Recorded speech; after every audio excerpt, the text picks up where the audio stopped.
আজি ঘোষণা হোৱা উচ্চতৰ মাধ্যমিক চূড়ান্ত বৰ্ষৰ কলা শাখাত উজ্বলি উঠিছে চিপাঝাৰৰ হিমবৰষা ডেকা নামৰ ছাত্ৰীগৰাকী। কলা শাখাত ৯২.৬% নম্বৰ লাভ কৰি গৌৰৱ কঢ়িয়াই আনিছে এইগৰাকী কৃতিমান ছাত্ৰীয়ে।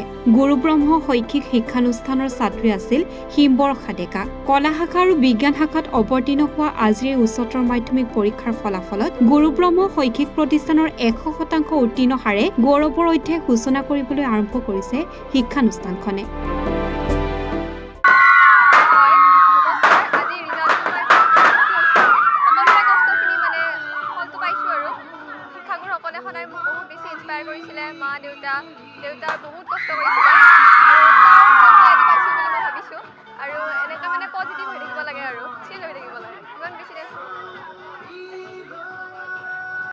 নমস্কাৰ, আমি আমাৰ বিদ্যালয়ৰ যি ফলাফল এই ফলাফলত অত্যন্তই সুখী হৈছোঁ আৰু ভৱিষ্যতেও যাতে ইয়াৰ ধাৰাটো আমি অব্যাহত ৰাখিব পাৰোঁ তাৰ বাবে আমি যৎপূৰ্ণ চেষ্টা কৰিম।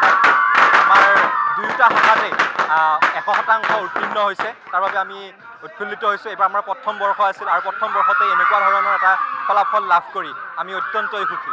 ধন্যবাদ।